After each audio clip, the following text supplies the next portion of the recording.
Catus Maximus here. This is what I'm calling the best value, currently the best value for a long handle 3/8 inch straight ratchet. A lot of long handle ratchets are flex head. Really seem to be pushing that. Plenty of manufacturers have, you know, these 11 inch. Some are 10, some are 12. But we call long handle ratchets, but the prevailing theory is to get a flex head. If you need a longer handle, then you might as well get the movable head. But flex heads get a little bit annoying. You know, there's locking flex heads that you can set at an angle and then they won't move around. But they're just not quite as strong, and it's nice just to have a straight ratchet. That way you can just reach the fastener, keeps the socket on the fastener nice and straight. You can feel the amount of force that you're putting on a little bit easier. And you can deliver the force just a little more efficiently. Actually, a lot of times, just having a longer handle allows me to reach a place where I couldn't reach before. And I don't always reach for the flex head. But it's always kind of interpretation. I mean, here we have an old snap-on. This is what the length of, you know, just a standard length ratchet would be. But they've kind of grown. Plus, GearWrench has like all these different ratchet head designs. It's a little bit strange. This is definitely one of their budget ones.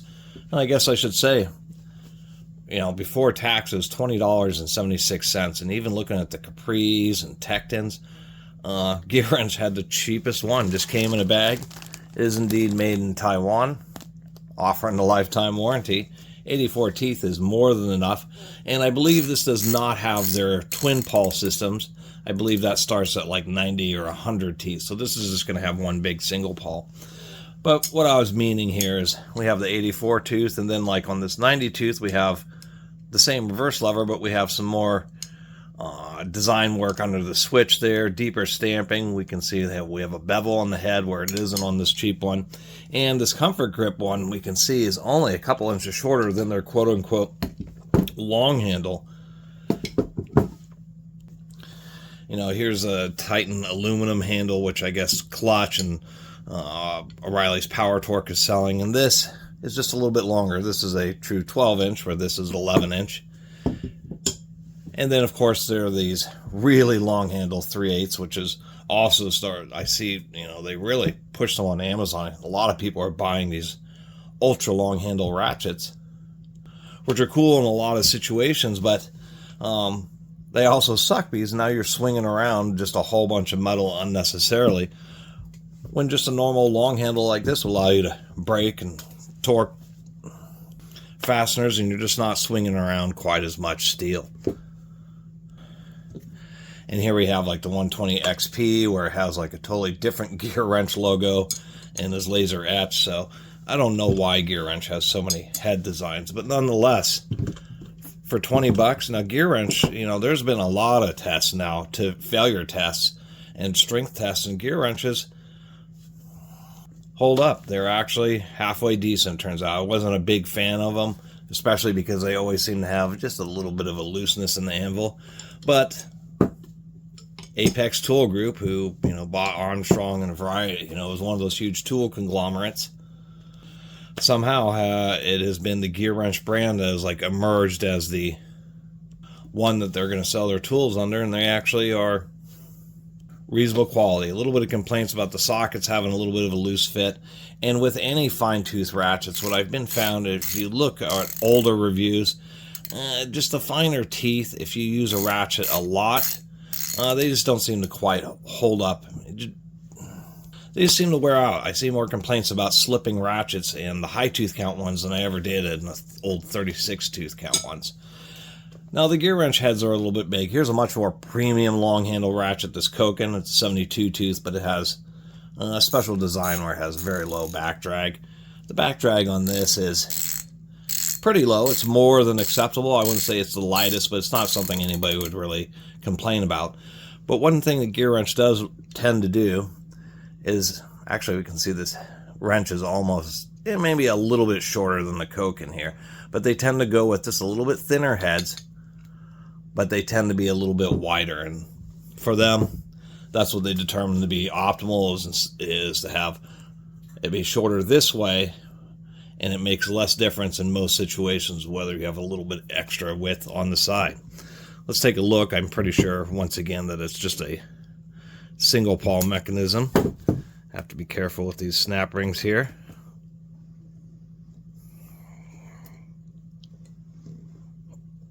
Get out of there. And there we go. And this was probably the primary reason I wasn't... We do actually have an O-ring in there. They have these really thin bottom plates. It's the ratchet body that supports, you know, the load. But I read a couple reviews and I can see where it has happened.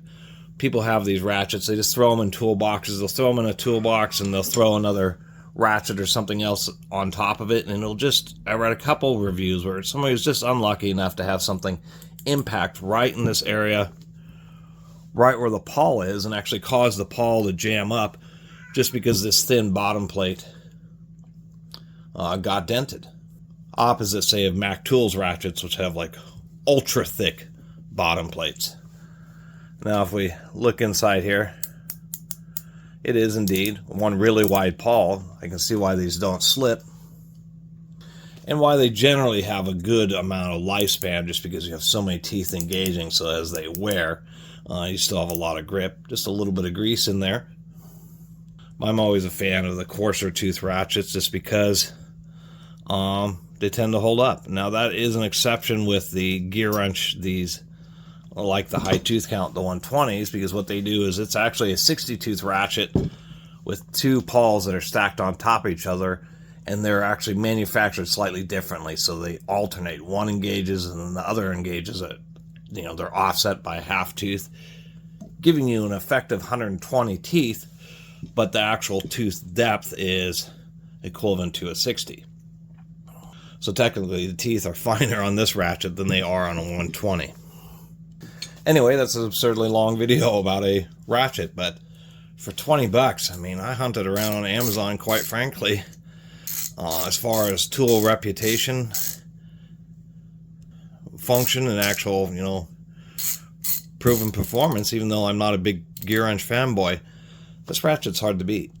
And it must be a volume leader. They must just sell so many of these long handle 3/8 ratchets that they just are just doing volume discounts, because what was crazy is that the 1/4 inch 84 tooth was like 35 cents cheaper. They were both, it was 20 bucks for the 1/4 inch or 20 bucks for the 3/8, and then it jumps up to like 30 for the 1/2 inch. But I thought, you know, for $20, that is competitive. I mean, it really is. I mean, the standard length Harbor Freight Quinn 3/8 inch ratchet, which is built by their new ratchets, which is built by GearWrench, is $22. So this is even cheaper than what Harbor Freight's selling them for. And the last thing, I mean, GearWrench, I mean, part of how they've proven themselves is they've kind of become what the old New Britain and Western Forge, doing a lot of contract manufacturing. GearWrench has taken over a big portion of that.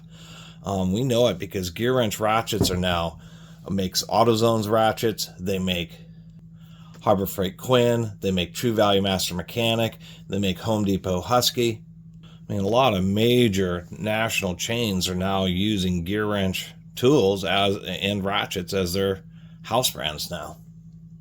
It's just usually the name brand, the brand of the core manufacturer usually ends up being a little bit more premium and more expensive. But in this case, GearWrench is just the heck with it. We'll sell these for 20 bucks, and they're probably selling thousands of these ratchets a month. I mean, I wouldn't doubt it. Anyway, thanks for watching. We'll see you next time.